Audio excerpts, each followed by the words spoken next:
So in this Typescript video I want to discuss modules and namespaces. So let's start with modules. So modules are executed within their own scope, so not in global scope. And so say we had a editing view, so say we have a website and it is about user accounts, and a user can either display their data or they can edit their data. We might have two different sections for displaying their data and editing their data, sort of thing. And that's an example of having two modules, so sort of like a container for an area, if you will. And that means that, and you see this in frameworks like Angular and stuff like that. But in the TypeScript definition of a module, it's code that's executed within its own scope, so it doesn't leak out. So like variables, functions, classes, interfaces and all that, you can essentially, if you have a module, that means since it doesn't leak out, you can have the same variable names in a different module setting, and that might be something you want. So if you had a edit view and a user view, you might have some similarities, and you might have the same sort of classes and variables and stuff, but you might have it in a different scope. So having its own scope opposed to a global scope allows to have certain sections for certain blocks of code or categories. And that means that things that are declared in the module, they're not visible outside the module unless they're explicitly exported to consume and export. So to consume and export, it has to be imported somewhere. So we're going to talk about imports, exports, and namespacing of modules. But just to talk a little bit more about modules, in TypeScript, any file containing a top-level import or export is considered a module. So files without top-level imports or exports, like without these import or export declarations, the contents are available globally. So let's go ahead and just see an example of an export. And export any declaration such as a variable, function, class, a type alias or interface can be exported. So to see an example of this, we can create an interface. So if you haven't seen interfaces, I have a video on that, so please check that out. Let's say we have a string validator, and it's going to have this core signature for the function is acceptable, and that core signature will have a string. So it will take a string and then it will tell us if it's acceptable or not. The method will, that's implementing this interface. And okay, so we've created an interface, but what we want to do, and I might make another file, is be able to access this interface in another file. So I'll just say index2.ps, probably not the best names, but what we want to do is we want to use this interface over in this file here. So to do that, we can just simply add this export keyword, and export will mean that it's available in other files to import. So what we can do is, in this index2, we can import that file. So same way you import other things from different libraries and packages and stuff. So we can import the string validator, and that's from, and where we are, we're on like the root directory, and everything's nested, well, and everything's on the flat sort of level. So we can just say that's from / current directly from that index file, and TypeScript will automatically firstly look for TS files, so you don't actually have to write the TS here.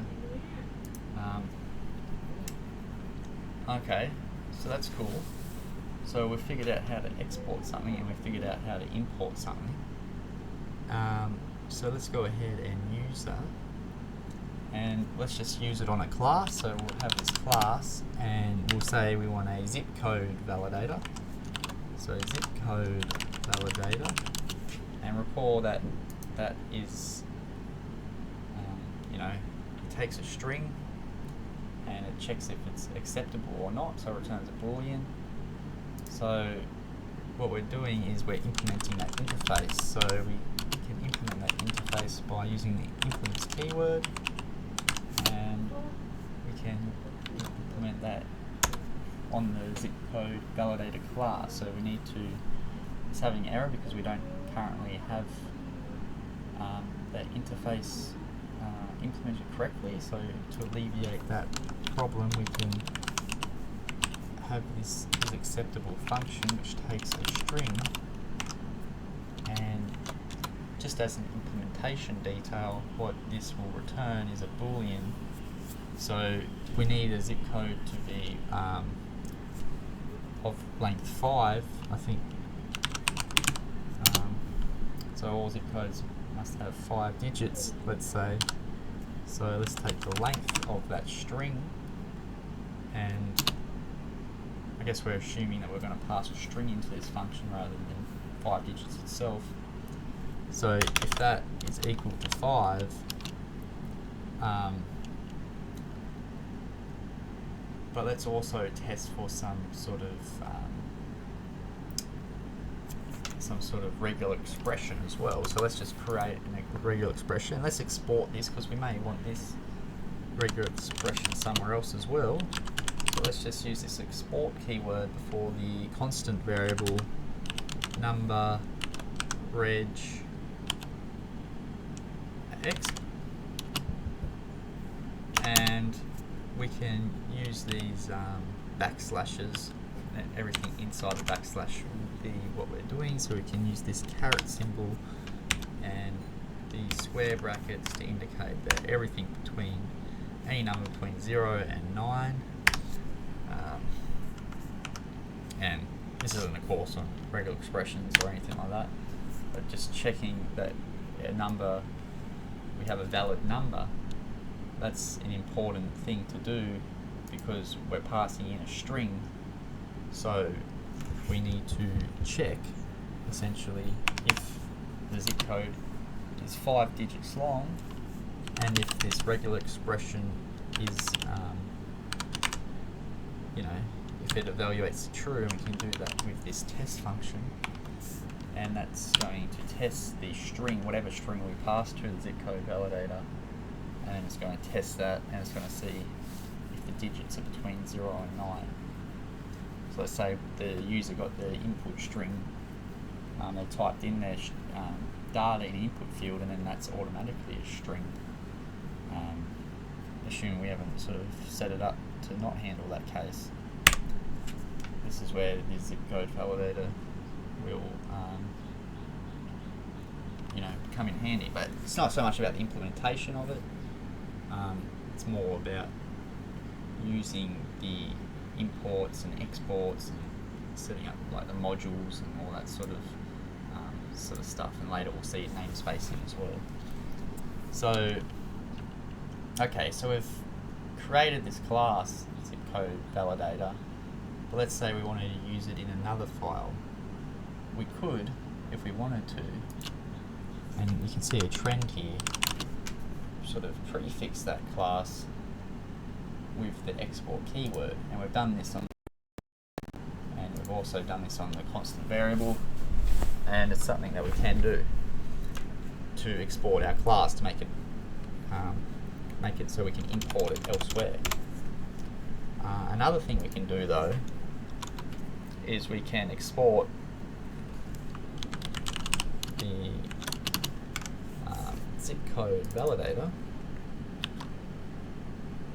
I just realized I think I missed a letter here. Acceptable.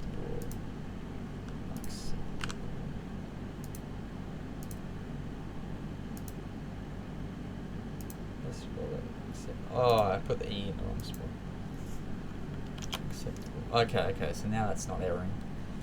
And so if we export this class, another way we can export it rather than prefixing the class with the keyword export is we can just go ahead and export the whole class directly.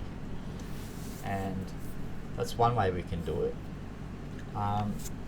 Another way we can do it is we can export the class directly as well, but we can use type assertion. So this might be, so when the person using this function uses it, they can sort of call it as a particular name. So for example, if I export this as main validator, and then let's say I create a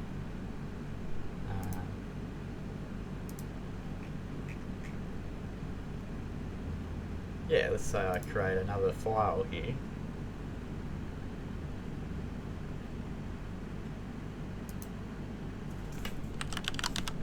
So index3.typescript. So, okay, so let's import this into here. So rather than importing string validator, if we want to import zip code validator from index2, now we get an error. But if we say import main validator, now this should work for us. So this is just how we can go about renaming something. But what we'll do is we'll export, say, another class, and it will be similar to this class. So in this one I might actually export it with the keyword before it, and we'll also implement this string validator function interface with the function is acceptable, but rather than doing a zip code validation, we might want to do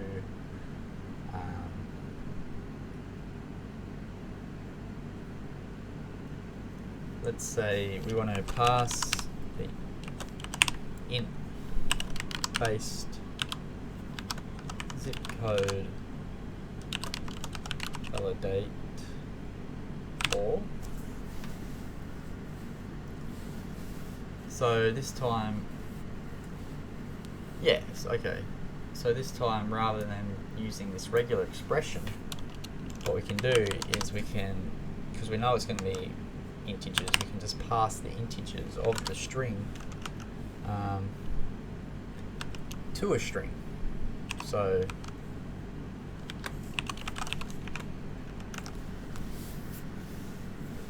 so that's if that is going to be equal to the string, then that will return true. So what we've done here is say we pass in a zip code 1, 2, 3, 4, 5 as a string. We've checked that it has 5 digits, so that checks, so that part evaluates to true. But we also need the second part of the expression to evaluate to true, and that is by passing the string to an int. So okay, 1, 2, 3, 4, 5. The string is now the digits 1, 2, 3, 4, 5, and then if we sort of pass that back to a string, that has to be equal to the string. So I guess if that wasn't equal, say we pass a let's say we pass an array in of strings. If you pass that to integer and then try and get that to a string, that won't evaluate to the same expression that's been input into it, so that'll be false. But that's more of an implementation detail. What we can do is we can also re-export previously. We can re-export classes and all that. So recall that we made this zip code validator, and that was like that used a regular expression technique. And let's say we wanted to export that from this file here, but let's say we wanted to rename it.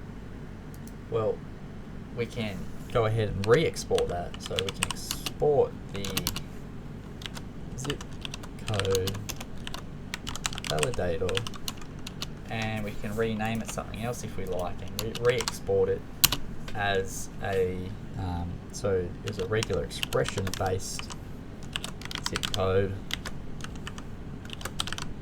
validator, and that was from the current directory, the index2 file. So let's see here.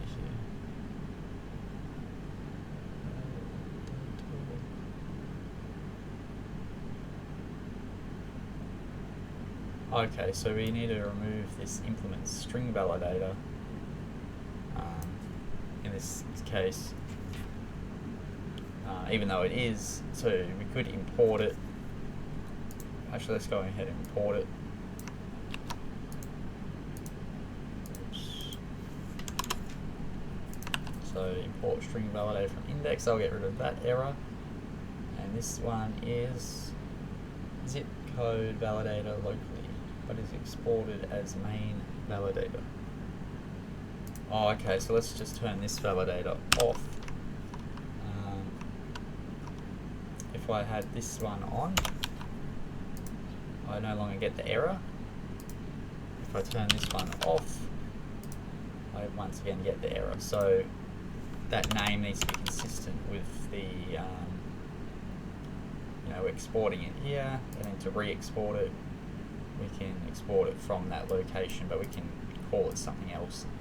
So we've discovered after we made this file that, the validator, zip code validator, now we've made a second zip code validator with a more specific name, so this one can also be exported as something more specific. And you could use that somewhere if you want. So another thing with exports is, so let's say I have a new file, index4.ts. So a module can optionally wrap one or more modules and combine the exports. So recall that a module in Typescript, we've exported it from here, so that counts as a module from the TypeScript perspective. But what we can do is we can export all the files. We use the star there, sort of wildcard, and we can export everything from index. We can export everything from index 2, and we can export everything from index 3. So exporting everything from index, what that will do is, it'll make this interface accessible. The string validator interface, exporting everything from the second one, that will make the zip code validator, and this constant, the number regular expression available, and finally the third index with this parse int base zip code validator. Parse int base zip code validator, and also the re-export of renaming this export from zip code validator to the regular expression based one. So those could be exported in that way as well. So, okay, let's take a look at imports now. So if I make another file, call it index5.ts, and if you're not sure about how this is compiling, in the previous video we set up, we just installed TypeScript globally, so that comes with a TypeScript compiler. I did a ts-init to configure this tsconfig file, and then I just did a tsc-w, so it watches all the TypeScript files in the directory, and it compiles the name of that file to its JavaScript file. So let's have a look at index 5. So, okay, so we've already sort of seen an import, and we've seen that, you know, if we want, we can import things using this import keyword. So let's import this zip code validator into index 5. So import zip code validator from the directory we're in, index 2. So that's how we can import and export a declaration. And if we wanted to use that, for example, we could say let my validator equal to a new instance of that zip code validator. So we'll call that as a class, so we can make a new instance of that. We can say zip code validator, and then we should be able to you know, call the you know, we could call that function if we wanted to, so it's acceptable, and then if we wanted to, we could pass in like you know, 1, 2, 3, 4, 5, and so on. But another thing we could do is we could import it just like we can export files as something. We can also import files as something. So we import this zip code validator in the same name as it's named here, but let's say we want that name to be something else, something shorter. So let's say we can use this as keyword, and we can define what we want it to be called, essentially, or referred to as. So we can just say Z, C, V, and now we can, you know, import the we can import that validator function, and if we wanted to, we could say let that be a new instance of that, and then that would all work. Okay, so that's cool. We can also import the entire module into a single variable to access the module exports.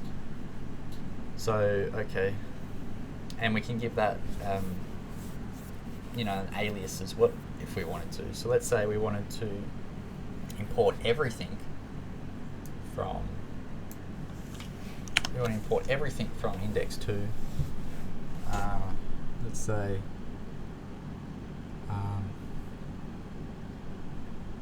but we want to name everything as something. So we can say as validate all.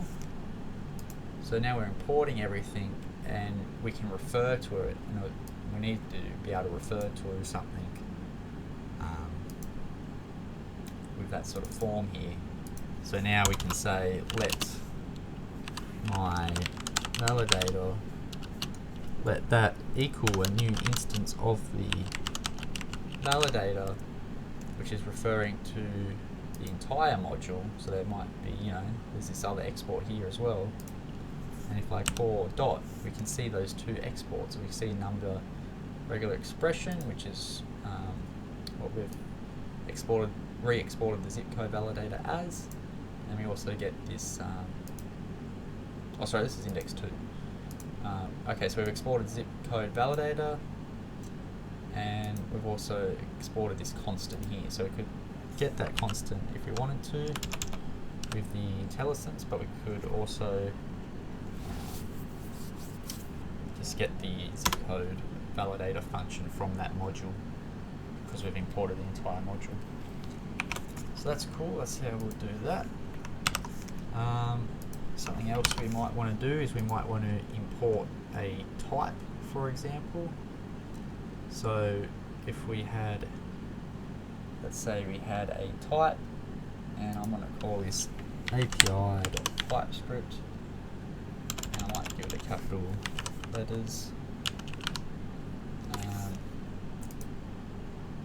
So let's say we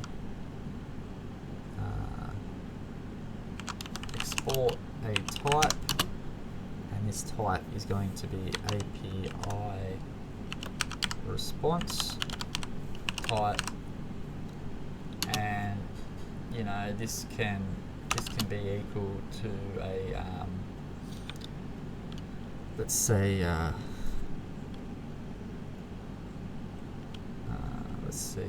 response type. Let's say 200 or 404. So we can get a 200 or 404, and obviously we can get a whole number of response types. But let's say the status code, perhaps that would have been better called status code, but if we want to import it, we can import the API response type from API, and I've called this capital API, but we can also, that's how we would normally import something, and we've seen that before, but we can also import it explicitly using the import type. So we can say import type is the API response type from API, and with that, you know, if we wanted to use it, we could say, you know, let some random response be of that API response type, and you know, if we set it to true, that won't work. But if we set it to say 200, then that's a valid API type. Okay, so the next thing I want to discuss is namespaces. So we'll make a new file for this one, and I'll call this index6.typescript. And okay, so I might close this and this. So this will be namespaces. And okay, so let's say we have this interface over here. We export interface string validator, and let's say we have this. We have these number regular expressions, but we also have a letter regular expression, so it has to be a number or letter basically. And let's say that we have a class, and I'm just going to copy this over. So we have this class, and we're implementing this string validator interface. So we've seen this before, and we can see that we're implementing the method with the type signature correctly. So we're returning, we're testing to see if the string we pass in is of this regular expression form. And let's also,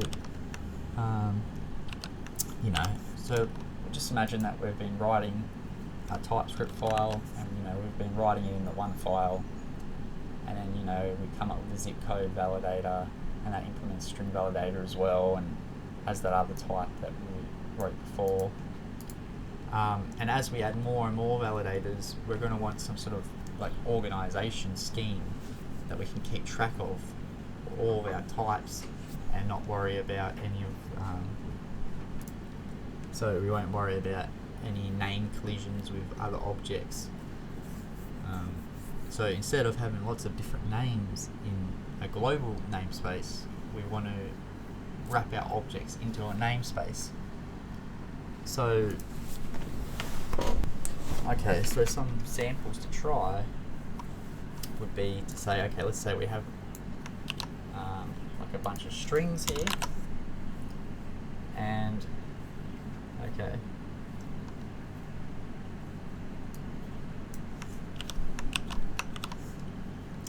and we have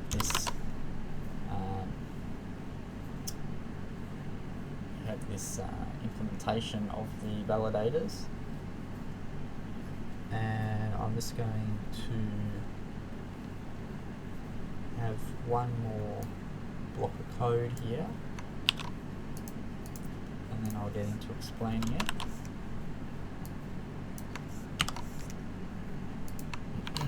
Okay, so we've got our two validations which extend the interface string validator, one for letters, regular expressions, one for numbers. So we're checking for numbers and letters here. And okay.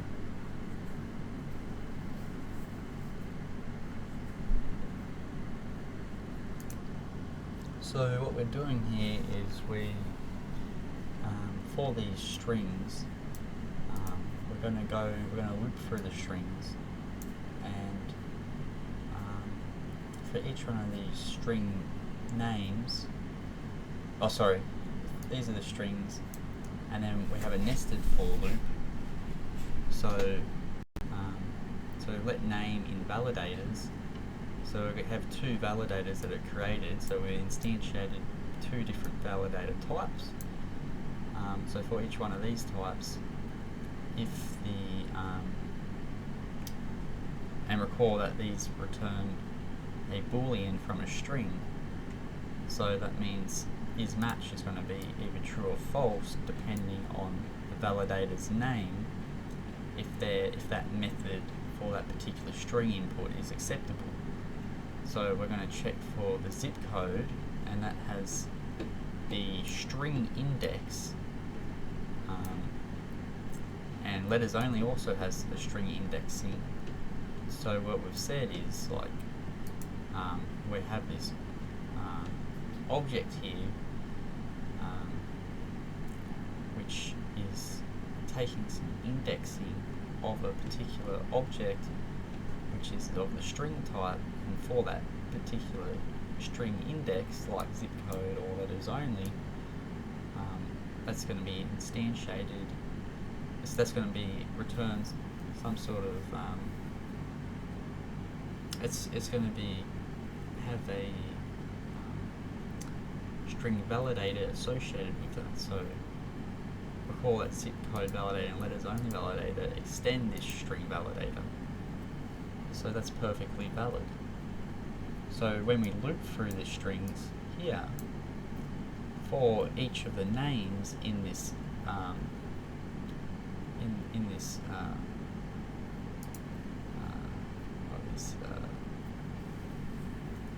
like object, I suppose, the name, so zip code in this validators, and also that's the first one, and the second iteration will be letters only. So for that loop, so we're going through this twice. We're going through these strings for the zip code case, and then we're going through this string for the letters only case. And for either of the cases, we take the index, which is the string, and we check that if it's acceptable, and recall that there's two different methods for is acceptable, but they both take a string and they both return a boolean. So for either one of the implementations of that methods, we're logging to the console is a match or is not a match. So essentially, what we've done here is we've talked a lot about the implementation details, but we're starting to notice that there's a lot of code here, and we sort of want to structure this code, especially as our application breaks. But I might just show you this. So we've compiled this into an index 6. So let's change this to index 6, save this, and then just to see the result of these methods we created, of the work that was sort of done here. Let's see here. Export interface, string validator. uncaught reference error exports is not defined at 6. Okay. This shouldn't be nice. Let's just turn that off for now. Okay, that's cool. So we won't export it right there. Hello does not match zip code. Hello matches letter only. So we're going through each of these strings, and then so for the hello case, then we're going to go through zip code, then we're going to go through letters only. And it's no surprise that zip code doesn't match, but hello does match the letters only case, and then it does the same thing. So just to give you an idea of what's going on.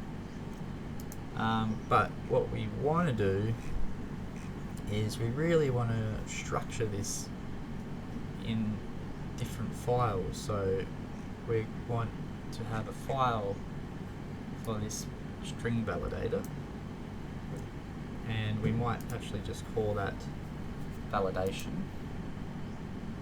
So now we're emphasizing the structure, so I might actually give these some proper class names.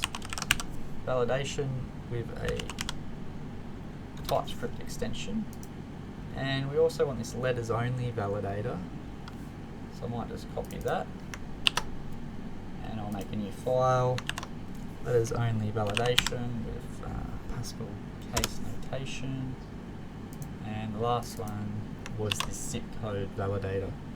So let's go ahead and make that as well. So zip code validator.typescript.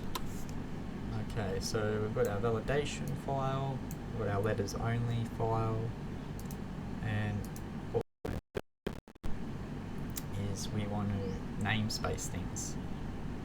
So,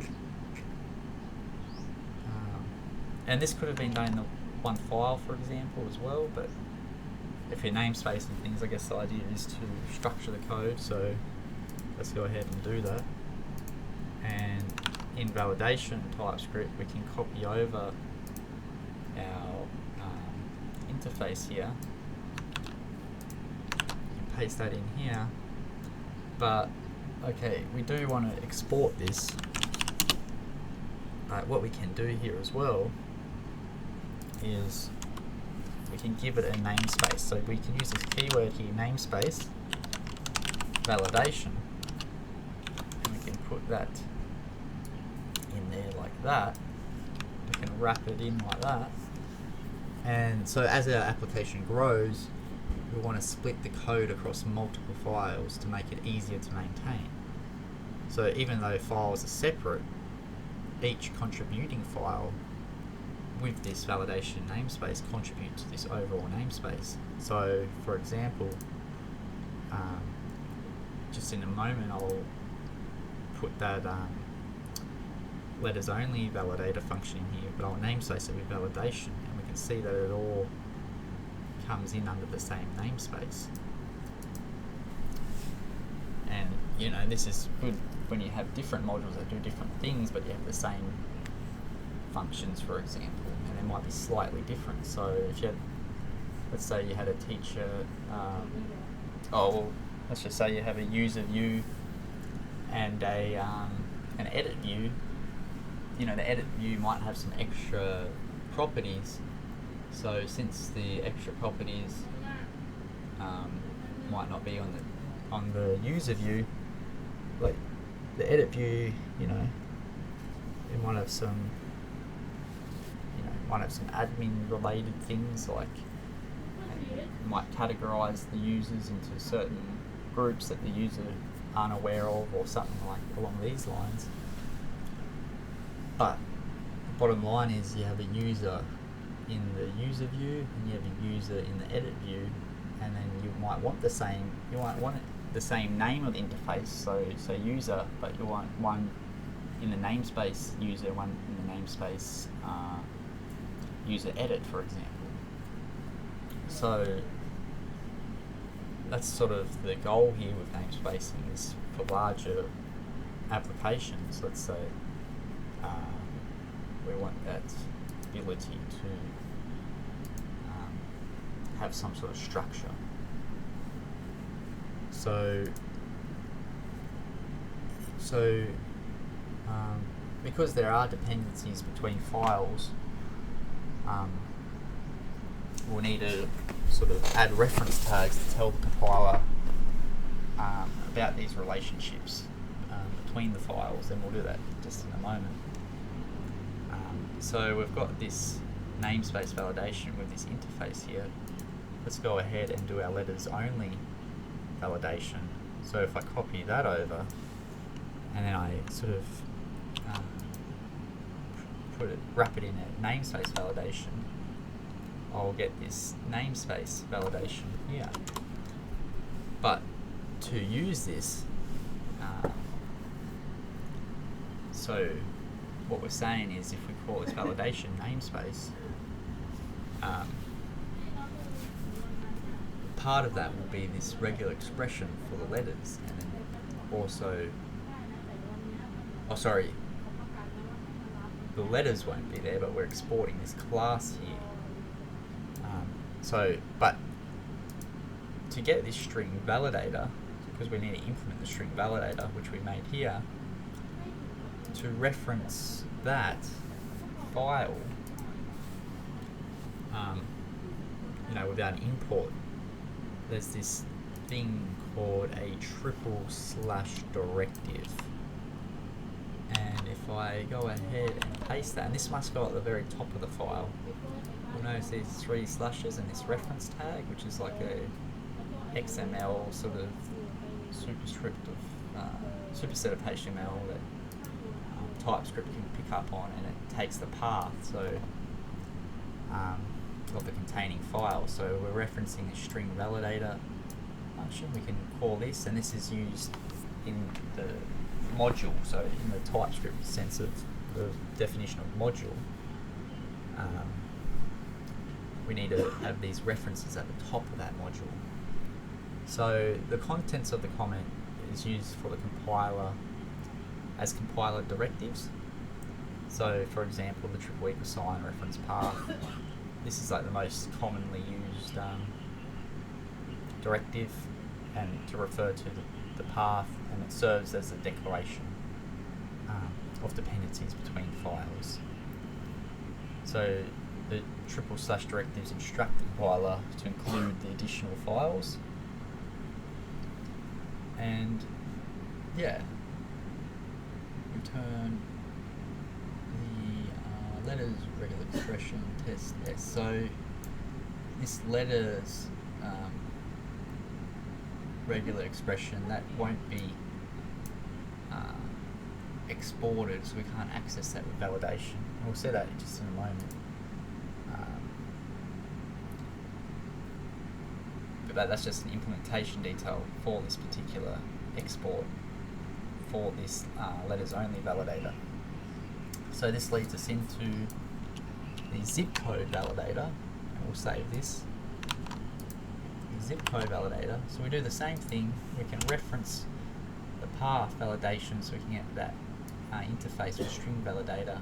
This one has slightly different implementation details where it has a different regular expression, but notice all this code's related, it's grouping the related code. We've gone from this mess here where everything is sort of in one code file, and we've broken it down into a logical,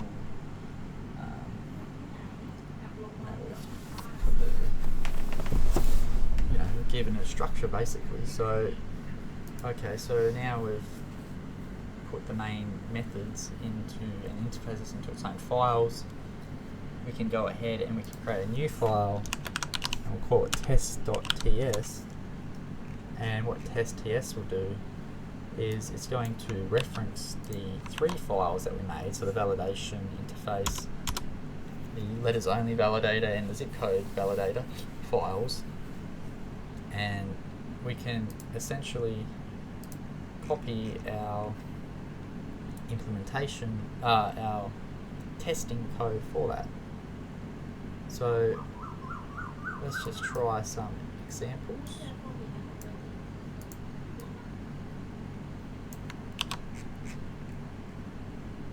I'll copy these over. So some samples to try. Okay, so I might just comment these out here. let's comment out this whole file actually. So notice that these samples are the same. The only difference is, now that we're referencing these files, we can access the namespace of those through this validation namespace. So rather than just saying string validator, we have validation.string validator. And that may seem like a little extra, but it's actually for large applications that, you know, maybe there's a string validator in another module, but it does something slightly different, for example. So it keeps it to the scope of the namespace. And yeah, that's essentially all we've done different here. So if we go ahead and we save that, one thing to notice is we haven't actually, we've got multiple files here. So what the tsc-w command was doing is it was watching all the files, and it was having separate files, but maybe in the HTML file we don't want to reference 4 different files, we want to combine them. So since we've got multiple files, we can what we can do here is you can say, and I might just comment out a few things here. So I'll comment out this here, I'll comment out this, comment out this, comment out this, and there's one more file here.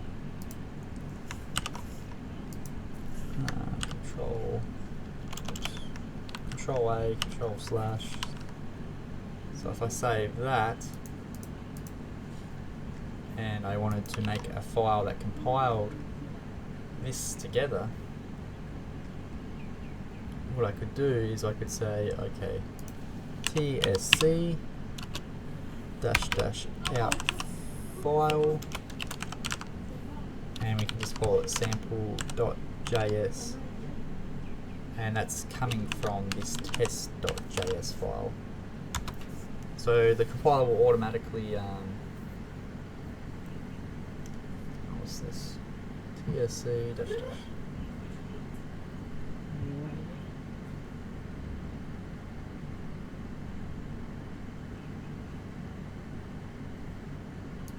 Oh, I think this should be Typescript, sorry. So it takes our Typescript file, and we've created this sample.js file here, and this is the ES5 version combining those 3 files together. So you can see the looks a little more complicated with these if-you functions and stuff, but you can see that we still has the reference in it, but it is the ES5 to sort of have the you know, letters only validator and the zip code validator using the validation, and then it has the test case as well. So pretty much it gets all the files together and wraps them together and it compiles it, and then that way we could just have the one single file rather than referencing 4 output files. So the compiler will automatically order the output file based on the reference tags present in the file, and that can sort of be seen here, like that, and yeah, it combines the files in order. So yeah, so we've covered modules and namespacing, and in particular we've talked about exports and the different ways to export things, such as exporting it with an alias, interfacing, using exported interfaces to implement classes and importing those. We've talked about importing as well, importing types, importing whole modules as well, and then we talked about namespaces. We did a practical example with regular expressions. So this was just regular code here, but then we went into breaking it down into namespaces, and we've seen the benefits of that, and then we've also seen how to compile our code into one file. So yeah, thanks so much for watching, and I'll see you in the next one.